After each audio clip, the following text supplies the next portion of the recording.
అందరికీ నమస్కారం అండి. ఎలా ఉన్నారు అందరూ? మనం అందరం బాగుండాలని కోరుకుంటూ మన లైఫ్ స్టైల్స్కి స్వాగతం చెబుదాం. ఈరోజు మన కథ నగల పిచ్చి. శేఖరుడికి 3 ఏళ్ల వయసులోనే తన తల్లి చనిపోయింది. పిల్లవాడి ఆలనా పాలనా చూడలేక తండ్రి గురుస్వామి మహంకాళి అనే అమ్మాయిని 2వ పెళ్లి చేసుకున్నాడు. ఆమె కాపురానికి వచ్చిన నెల తిరగకుండానే ఆమె గంపగయ్యాళి అనే విషయం గురుస్వామికి తెలిసిపోయింది. మహంకాళి భర్తను లెక్క చేసేది కాదు. డబ్బు తన ఆడంబరాలకు విచ్చలవిడిగా ఖర్చు చేసేది. ఆమెకు తగని బంగారం పిచ్చి. 3 ఎకరాల పొలం మీద వచ్చే ఆదాయంతో గుట్టుగా సంసారం నెట్టుకు వస్తున్న గురుస్వామికి మహంకాళి దుబారా ఖర్చులు తలక మించిన భారంగా తయారయ్యాయి. మహంకాళి శేఖరుడికి 10 ఏళ్లు వచ్చిన లగాయిత్తు ఇంటి పని అంతా వాడి చేతే చేయిస్తూ ఉండేది. ఇంట్లో పని అంతా ముగిశాక బడికి వెళ్ళి శ్రద్ధగా చదువుకునేవాడు శేఖరుడు. వాడికి గ్రామంలో ఉన్న తరగతుల్లో బడి చదివించి మంచి విద్యావంతుడు కావాలని కోరిక ఉండేది. అయితే మహంకాళి శేఖరుడిపై చదువులకు అడ్డు చెప్తూ ఉండేది.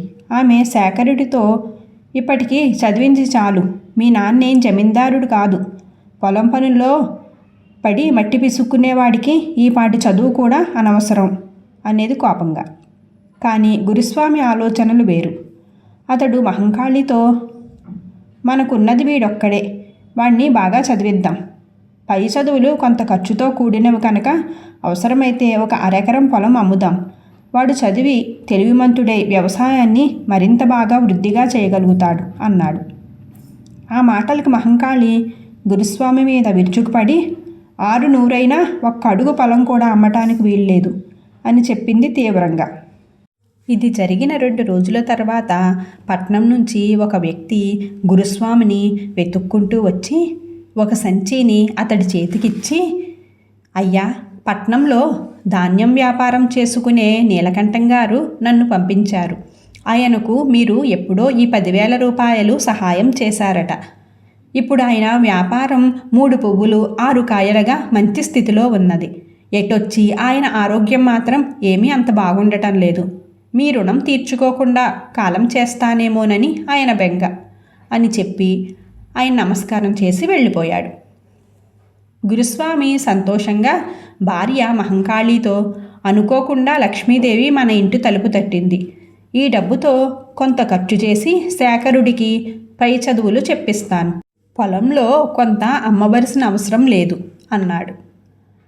ఆ వెంటనే మహంకాళి గురుస్వామి నుంచి డబ్బు సంచి లాగేసుకుని, శేఖరుడికి చదువు చట్టుబండలు, పైవారం మా పెద్దమ్మ మనవరాలి పెళ్ళి, ఈ డబ్బుతో చంద్రహారం కొనుక్కుంటాను, సాయంత్రం పట్నంలోని నగల దుకాణానికి వెళదాం అని అంది.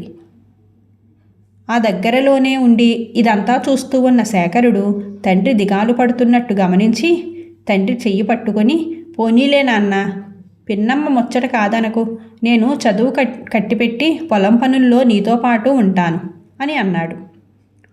ఆ సాయంత్రం మహంకాళి నగల దుకాణానికి వెళ్ళి ఉన్న 10,000తో పాటు మరి ఇంకొక 2,000 గురుస్వామి చేత ఖర్చు పెట్టించి చంద్రహారం కొనుక్కుంది. బాడుగ బండిలో తిరుగు ప్రయాణం అయ్యారు. అప్పటికే చీకటి పడుతూ ఉంది. వాళ్ళ బండి కొంత దూరం వెళ్ళాక వెనక నుంచి వచ్చిన గుర్రబండి ఒకటి వాళ్ళ బండిని దాటుకుని వేగంగా వెళ్ళింది. అలా వెళ్ళినప్పుడు గుర్రబండిలోంచి ఏదో వస్తువు జారి కింద పడింది. దానిని ఆ బండి వాళ్ళు గమనించుకోకుండానూ వెనకనే బండి వస్తున్నదన్న భయంతోనూ హడావిడిగా వెళ్ళిపోయారు. గురుస్వామి దంపతులు వస్తున్న బండి అక్కడికి రాగానే దారి పక్కన పడి ఉన్న దాన్ని తీసుకుని రమ్మని మహంకాళి బండివాడిని పురమాయించింది. బండిని ఆపి బస్పై వెళ్ళి దాన్ని తీసుకుని వచ్చాడు. అది నునుపుదేలిన చిన్న చెక్క పెట్టె. వాడు దాన్ని తెరిచి చూశాడు. మిలమిలా మెరుస్తూ బంగారు వడ్డానం కనిపించగానే పట్టరాని ఆనందంతో ఆహా అన్నాడు. మహంకాళి వెంటనే వడ్డానాన్ని తీసుకుని, పట్టణం ప్రయాణానికి బండి కట్టించింది నేను, ఆ పెట్టెను తెమ్మని పురమాయించింది నేను, అందువల్ల వడ్డానం నాదే అంది. బసవయ్య పెద్దగా అరుస్తూ గుర్రబండి మేంచి అది కింద పడటం నేను చూశాను, దాన్ని తెచ్చింది నేను అంటూ తగువ ప్రారంభించాడు. గురుస్వామి భార్యతో కాస్త కఠినంగా, కాళీ, నీది మరీ అన్యాయం అన్నాడు. మహంకాళి కోపంగా అతడి కేసు చూసి బసవయ్యతో, కావాలంటే మాట్లాడిన దానికి అదనంగా బండికి బాడుగా 100 రూపాయలు ఎక్కువ ఇస్తాను, తీసుకో, ఇక మాట్లాడకు అని అంది నిష్కర్షగా. బసవయ్య ఇంక మరి మాట్లాడలేక ఏదో మనసులో గొణుక్కుంటూ ఉండిపోయాడు. మరునాడు తెల్లవారాక శేఖరుడు బండి బసవయ్య ద్వారా పట్టణం నుంచి తిరుగు ప్రయాణంలో జరిగిందంతా విని, ఆ వడ్డాణాన్ని పోగొట్టుకున్న వాళ్ళు చాలా బాధపడి ఉంటారు. దానిని గ్రామాధికారికి అప్పగించడమే న్యాయం. కాబట్టి నువ్వు ఆ సంగతి గ్రామాధికారికి చెప్పు అన్నాడు. అలా చేస్తే నాకేం వస్తుంది? నాకు దొంగతనం అంటగట్టవుతారు. పైగా అది జమీందారీకి చెందిన గుర్రబండి. ఆ నగ పోయినంత మాత్రాన వాళ్లకు మునిగిపోయేదేం లేదు. చేతనైతే మీ పిన్నమ్మ నుంచి ఆ నగలను నేనే రాబట్టే మార్గం చెప్పు అన్నాడు బసవయ్య. పరుల సొమ్ము ఆశించడం తప్పు. లాభనష్టాలు చూడకుండా ఎవరి సొమ్ము వారికి అప్పగించాలి. ఆ వెళ్ళిన బండి జమీందారికి చెందినది అంటున్నావు గనక సరాసరి జమీందారుకే చెప్పుకో, అదే నీకు మంచిది. లేకుంటే నువ్వే చిక్కుల్లో పడతావు అన్నాడు శేఖరుడు. వద్దు నాయనా, నాకెందుకో భయంగా ఉంది. పెద్దవాళ్లతో వ్యవహారం కొరిమితో తలగొక్కోవడమే అవుతుంది అంటూ వెళ్ళిపోయాడు బసవయ్య. వారం రోజులు గడిచాక మహంకాళి చంద్రహారం, వడ్డాణం ధరించి తన పెద్దమ్మ మనవరాలి పెళ్లికి వెళ్ళింది. దానిని చూసిన వాళ్ళందరూ వడ్డాణం అందాన్ని తెగమెచ్చుకొని మహంకాళితో, వడ్డాణం పనితనం ఏ జమీందారీ కుటుంబాలలో వాళ్ళో చేయించుకునేలా ఉంది అంటూ మెచ్చుకున్నారు. ఆ మధ్యాహ్నం పెళ్లికొచ్చిన వాళ్ళందరూ భోజనాలకు కూర్చోబోతూ ఉండగా రాచపూరి జమీందారు నౌకర్లు హడావిడిగా అక్కడికి వచ్చి, జమీందారు గారి దేవిడీ భోషాణం పగలకొట్టి నగలన్నీ కొల్లగొట్టుకుపోయిన దొంగలు కొందరు ఇక్కడ ఉన్నట్లుగా తెలిసింది. ఎక్కడ వాళ్ళు అంటూ అందరినీ పరీక్షగా చూస్తూ ఉన్నారు. ఆ సమయంలో నౌకరొకడు మహంకాళి ధరించిన వడ్డాన్నం కేసు చూసి, అవురా, ఏం ధైర్యం! దొంగిలించిన మా రాణయ్యమ్మగారి వడ్డానం పట్టపగలే పెట్టుకుని 10 మందిలో తిరుగుతూ ఉన్న ఈవిడ దొంగలకే రాణియా ఏంటి అన్నాడు. ఆ మరుక్షణం నౌకర్లు ఆరా తీసి మహంకాళిని దొంగ అంటూ పట్టుకుని ఆవిడతో పాటు గురుస్వామిని కూడా జమీందారు దివాణానికి తీసుకుపోయారు. తన తండ్రి, పిన్నమ్మ చిక్కుల్లో పడ్డారన్న విషయం తెలియగానే శేఖరుడు బసవన్నను కలుసుకుని అతనికి వచ్చిన భయమేమీ లేదని నచ్చచెప్పి అతన్ని వెంట పెట్టుకుని జమీందారు గారి దగ్గరికి వెళ్ళాడు. ఆ సమయానికే జమీందారు మహంకాళిని, గురుస్వామిని దొంగలని అనుమానించి చెరసాలలో వేయించాడు. శేఖరుడు బసవయ్యల ద్వారా దొంగతనం జరిగిన రోజు సాయంకాలం జరిగిన సంగతి విన్న జమీందారు బసవయ్యని, గుర్రబండి జమీందారి గారికి చెందినది అంటున్నావు, అది ఎటు నుంచి ఎటు వెళ్ళింది అని అడిగాడు. రాచపూడి నుంచి రామవరం కేసు వెళ్ళింది అని చెప్పాడు బసవయ్య. బండి తోలేవాడు ఎలా ఉన్నాడో చెప్పగలవా అని అడిగాడు జమీందారు. ముఖం సరిగ్గా కనిపించలేదండి. గుబురు గడ్డంతో నల్లటి తలపాగా ధరించి ఉండడం మాత్రం చూశాను అన్నాడు బసవయ్య. జమీందారు మీసం దువ్వుతూ తల ఊపుతూ ఆలోచిస్తూ, గుర్రబండి చలమయ్యని లాక్కురండి అన్నాడు నౌకర్లతో.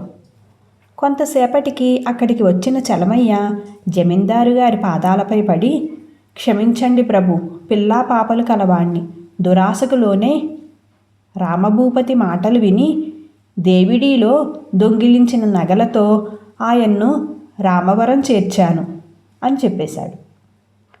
ఆ తర్వాత జరిగిన విచారణలో జమీందారు బావమరిది అయిన రామభూపతి దేవిడీలో దొంగిలించిన వడ్డాన్నం తప్ప మిగిలిన నగలను పట్నంలో నగల వ్యాపారి వరహాల శెట్టికి అమ్మిన సంగతి బయటపడింది. ఇన్నాళ్ళు అప్రయోజకుడు మాత్రమే అనుకున్న రామభూపతి దుర్వ్యసనాలకు లోనే ఇప్పుడు దొంగతనానికి కూడా పాల్పడ్డాడన్నమాట. ఇక క్షమించకూడదు.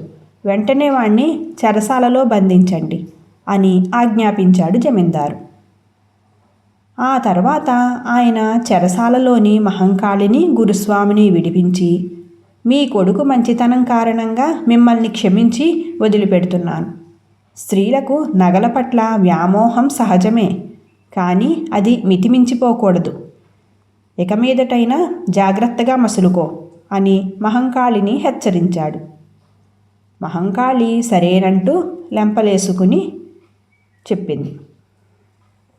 పసివాడైన శేఖరుడి నిజాయితీకి, తెలివితేటలకి సంతోషపడిన జమీందారు, చదువు పట్ల ఆసక్తి ఉన్న అలాంటి వాడు పై చదువులు చదివితే ఇంకా మరెంతో వృద్ధిలోకి వస్తాడని భావించి వాణ్ణి ఉచిత విద్య, భోజన సదుపాయాలు గల బడిలో చేర్పించే ఏర్పాటు చేశాడు. గురుస్వామి కృతజ్ఞతతో జమీందారుకి నమస్కరించి భార్యా కొడుకులతో కలిసి కొడుకును చదివించాలన్న కోరిక తీరినందుకు సంతోషంగా ఇంటికి బయలుదేరాడు. కథ సుఖాంతం. Thank you for watching guys. Friends, మన కథని లైక్ చేయండి. మీ సలహాలు సూచనలు కామెంట్ చేయండి. ఇంకా ఇలాంటి మరెన్నో మంచి కథల కోసం మన ఛానల్ని విజిట్ చేయండి. Thank you.